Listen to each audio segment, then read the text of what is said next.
My name is Kadrolsha. I'm the queen of the paranormal. We are being brought to you live from the loft in North Andover, Massachusetts, 1140 Osgood Street. And they got the best orders. You're going to taste this. It's so good. It's so good. I'm going to introduce Jess. I'm having Jess introduce herself.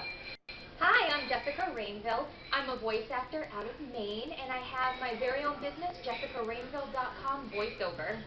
You do have paranormal experience, correct? I do also have paranormal experience as well. That's all I wanted to know. Yes. And this is Lulu. Hi, I'm Lulu Carole. I'm a paranormal investigator. And she didn't tell you this, but she also runs my social media site, guys, so watch what you type. She's the girl that takes care of that. I'm Kadrolsha, queen of the paranormal, 5-time paranormal award winner, and a superhero in comic books. I have my own comic book out. Got to get into the website, queenoftheparanormal.com and paranormal13news.com. You'll be able to read more about these girls. Now, you can notice from the first shows, we've switched up our host. That's because every 4 episodes, I like to switch the host around because I want to empower women and give them the opportunity they would not normally have to promote their businesses on an international level, because we are here on Galaxy Global Network, which is an international network. That's really cool. So, give us your first story, Jeff. Well, today we have a story out of Spook, Arizona. They claim to have their very own Bigfoot out there. Really? Now, they say he's about 6 to 9 feet tall, 400 pounds, with red or brown hair, super long arms. Ooh. And the weird thing about this story is that they say he's so fast that nobody can get a picture of him. At 400 pounds? I know! I find that hard to believe. I do too! But until Suzanne Brenner out of Fox 16 News was doing a story out on Spook, and now they're saying that some of the Spook investigators are saying that she might have caught some evidence. So interesting. Let's take a look at that. All right, let's take a look at Fox 16 News. As far as the size, the cone shape of the head, the black eyes, or her. And that's where it sounds. Okay, what do you think of that, Jess? I mean, it's super blurry. I feel like it could be a bear. Bears are that big. Here we go with the bear scenario. I do the I same know. thing, whether they're hanging upside down, you can't see their face, you see their bums, their legs, their back. It looks like a bear to me. Yeah, you would think they would definitely, I don't think it's real. There would have to be like multiple sightings in order for it to be real. If there's a species living there, there has to be more than one. At 400 pounds, a lot of people are going to have to see it. And they said a lot of people saw it. Why haven't a lot of people had a cell cam or a camera or something Exactly. ready? There would have been proof that they've seen it. There would have been more pictures. Right, and they're saying that it dates back to 1908, but hello, we're in the 21st century now. Like, there is definitely cell phone cameras and tons and tons of video don't opportunities. keep your camera on you. And HD. Yeah. Hello. Like, Yeah. you should Well, be I able like to that. get Hello. clarity. Hello. Yeah, I agree with you, Jess. 100% that, I mean, I want to believe in the thing with Bigfoot. I really do too. But I haven't found one yet. Yeah, it's one of those things you really want to be real, but I just don't think so. I mean, maybe it could be a hybrid species. I mean, stranger Hybrid of what? I don't know, but it could be like a hybrid bear of some kind. Hybrid bear. I mean, it just seems to me like, with the fact that nobody has photographic proof, except for this one video. One video out of how many years just doesn't make sense. Yeah, It doesn't. not And then you have all the channel. TV shows chasing Bigfoot, this foot, Yeah. that foot, the other foot, and they still don't have anything either. It's almost like a ghost show on TV. You hear that? You see that? You hear me now? No, I don't.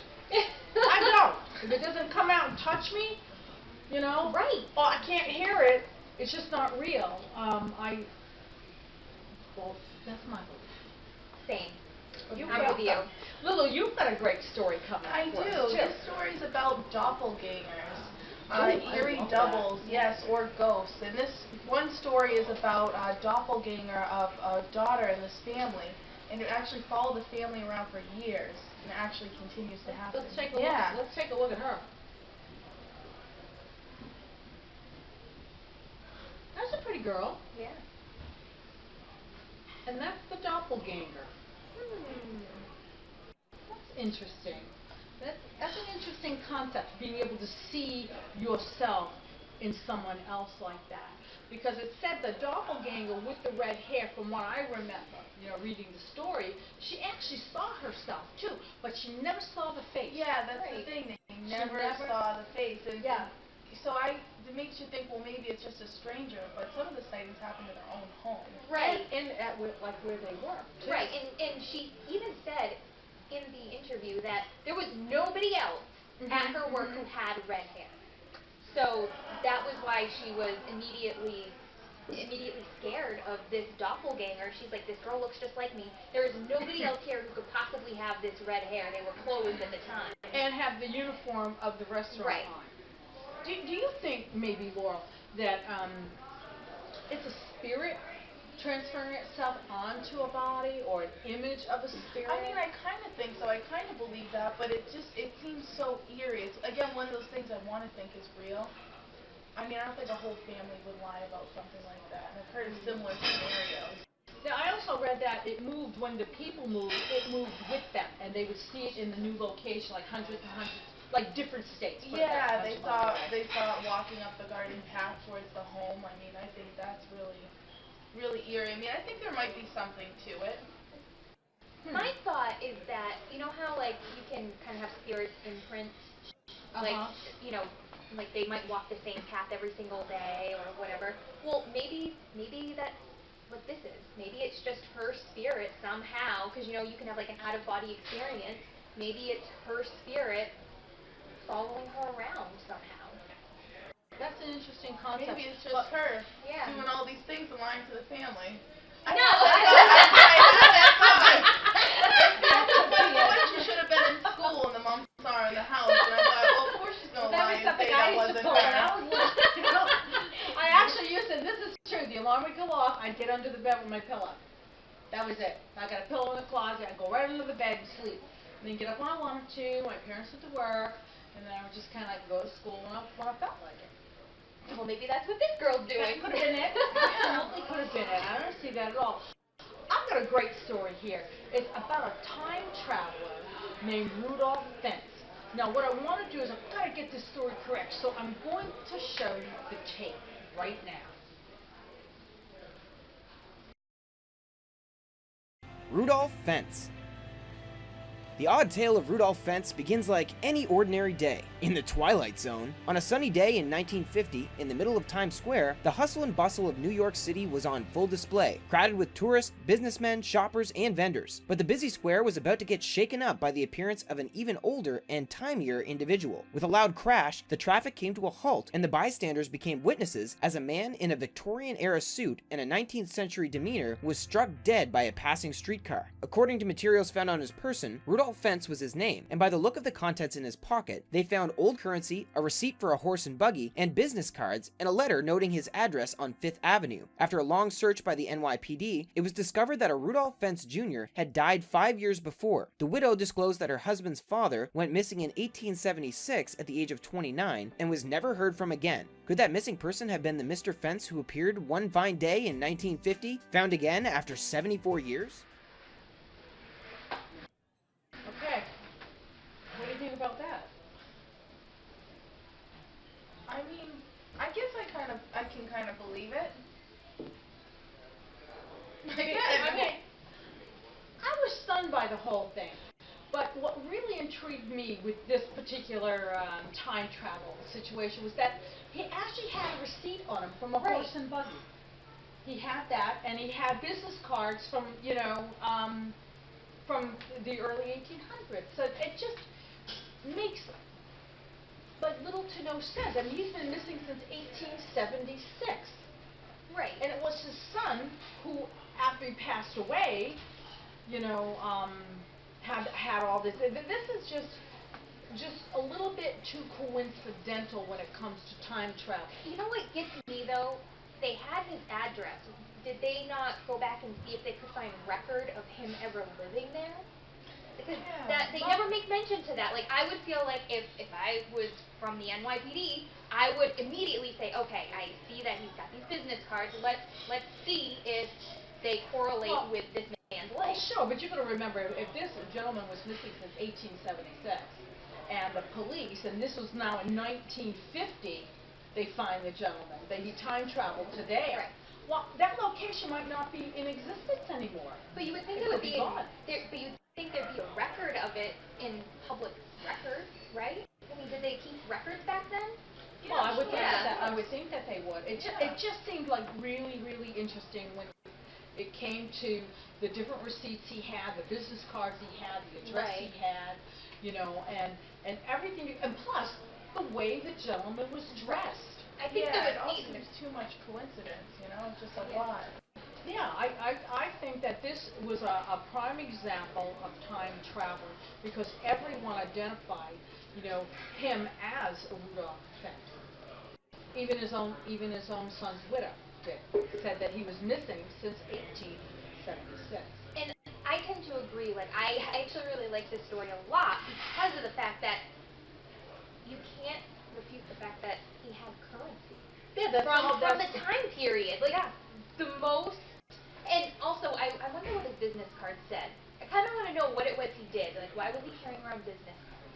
What did he do in the I 1800s? think it's possible he went to jail, like, in a different part of the country, and that's the stuff, you know, when he got arrested or taken or whatever, that's what he had on him. Oh, business that's cards from 1876. Maybe, and they just gave him back, you know, his clothes and everything after he served his sentence, and then, you know, he went to go back to see his son. You got to remember, How old was he? 1876, 1950. How That's a old was long he? span we ran the same club. But if you're yeah, in but jail, maybe, you know, they take your clothes, and then when you leave, don't they give them back to you? yeah, Is it's the that how it same. works? You get just the same pair of clothes back. But Well, I I feel would like think he's that- way some too kind of old. mental I would hospital. think I mean, he would be too old, maybe, for all that nonsense. But that's the beauty with time I guess travel. you're right, yeah. You don't know. Hi everyone, it's Dave Currier, paranormal investigator, also a committee member for the Paranormal Hall of Fame, and an investigator with the 555 Paranormal Productions. One of the reasons why I got into the paranormal field is to find out for myself, is there really something after life? I went looking, searching, and now I've gone to some of the most haunted locations, mostly in the New England states. The reason why I continue to do what I do is I don't want to disprove, and I don't want to prove anything. I want to, for myself, give the answers to a client, whatever that may be. It's going to be the truth. Some of the evidence you can find, look for me on my YouTube channel.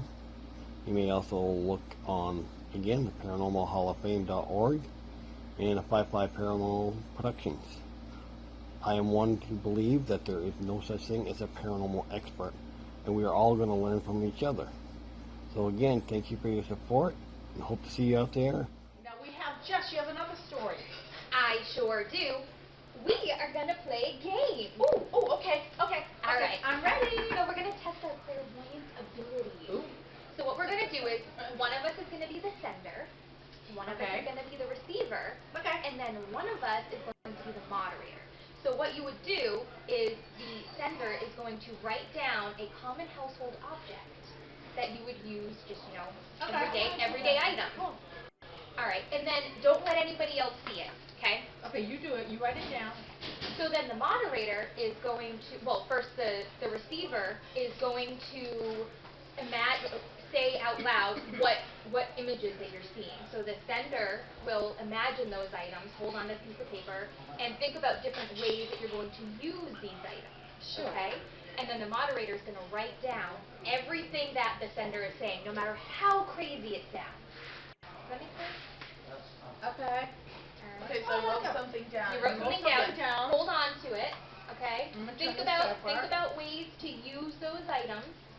Okay. Okay. And then I'm gonna say what images I see as And you I write them project, down? and you write them down, and then we're Okay. gonna compare. Okay. Are you ready? Yeah. Okay. All right. So I see a smoothie. I'm getting images of strawberries.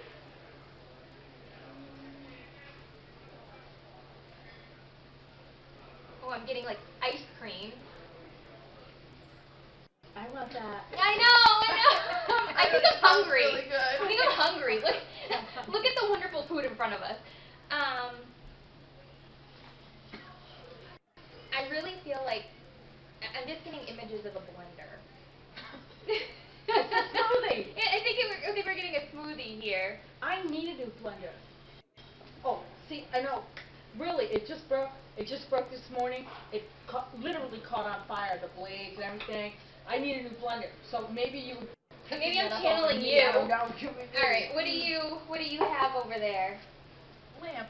A lamp. That doesn't work. But All one right. of the things that they say when you are practicing your clairvoyance is that it's something that you can grow over time. So maybe this time it didn't work out, and maybe it did though, because maybe I'm channeling you instead. But I am sitting here, you know. I know. There you go. And the more you do it, the better you get. Yeah. So keep practicing and keep trying. It's something you can keep doing with your friends or family or whomever you'd like to practice with. I often say when I lecture to people about clairvoyancy and how to groom that tool, is that everyone can play chopsticks. Just about everyone can play chopsticks on a piano. But can you make that into a concert pianist? Right. I don't know. Some can, some can't, but some can advance. So learning these tools can advance you into thinking. Now, I got a question for you, Beth. Yes. I'm thinking of a number Ooh. between 8 and 10. What is it? 18. 9. It's 9! Oh, that's easy. She was trying to trick you. Okay, now Jeff, you did this, and now we have Laura. Your turn. Ooh. Oh, this is a good one. So this is the Belgian triangle. It's a UFO. There've been over over 1,000 sightings of it. I think we have a picture. Oh. Well, that's interesting. That's what they call the Belgian triangle. Yeah, it's got a light on either angle and then the middle circle. And they say how many people have spotted this? Over 1,000. At one time, or is this over multiple sightings? Multiple years? Yeah, it's a span of a few years. Of course, now I'm not sure. That's Yeah, right. that's okay. But, you know, I've seen things like that, and, you know, no offense, guys, but it looks like an electric shaver, like this, that may have Oh, lights yeah. on it. You've got, like, the lights and the light in the middle, like that. Yeah. If an electric shaver had lights. That's what it reminded me of the minute I saw it. And, I can definitely see that now that you say it. Yeah, and you get 1,000 people seeing the same thing, the same object, over and over and over again, and yet it hasn't been debunked. Well, here's the thing. They went ahead to say that, oh, it's definitely, you know, a UFO, and there was a lot of people talking about it. What they didn't disclose was some of those things were known flying, you know, like planes and different things like that, but they just let the public think that it was part of the Belgian Triangle. Why would they do that? That's interesting. Why? Well, Is you never it know. like Maybe secret hype experiment? news, sell a Yeah, product. I don't know. exactly. It could be really anything. A boring news day. Yeah, You know, Definitely. they think of something up. You know, that happens. But again, you go back to it, and it doesn't really look real. But if a lot of people see it, of course, a lot of people see weather balloons too. Right. And a lot of people see different types of drones and all these other kind of objects that are floating. In my opinion, for us to be the only... Oh, come right in. I'm sorry. Come on right in. We want some food! We have Steve here from the loft, and he's bringing us Yeah. some more food. Here we go, Awesome guys. Little food. replacement. Thank you so much. Look what you could be welcome. enjoying. Oh, that looks This delicious. Is awesome. Got some Irish nachos right there. Ooh. Irish nachos I'm totally right feeling here. some. Let's eat it up, everybody. That's hot. Thank you, Steve. You're welcome. Oh, so good. Now, I want to talk about thinking of things that just kind of disappear. You know, like we wish those UFOs would. Some of them do, some of them don't. But this is an actual vanishing prisoner. This really, really happened back in 1815.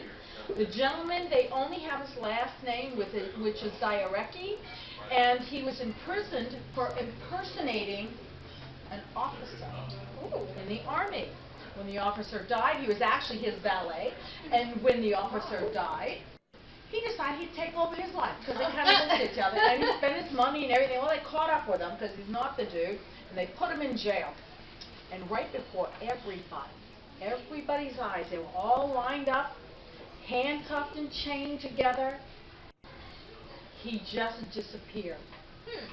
Everyone saw him, like, all of a sudden fade out into the, in the fog, and then was gone. And let me show you this.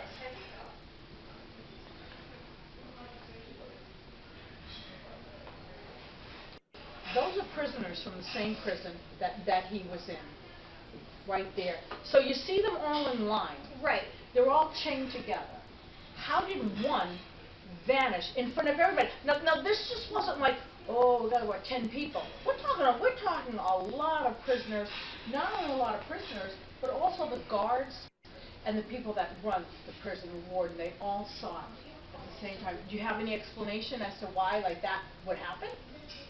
I kind of like to go on the conspiracy theory side of things. Like, maybe this guy was like a major troublemaker, and perhaps he was causing some problems with some of the prisoners, and they just unchained him, and they all just decided to agree that they were just gonna like push him off a cliff or something. You know what I mean? Yeah, like they maybe just dealt with him, and everyone said, I don't know, he just disappeared. You know, again, your clairvoyance is kicking in there, baby, because it appears that where he disappeared was right near a cliff area. Oh. Cliff area.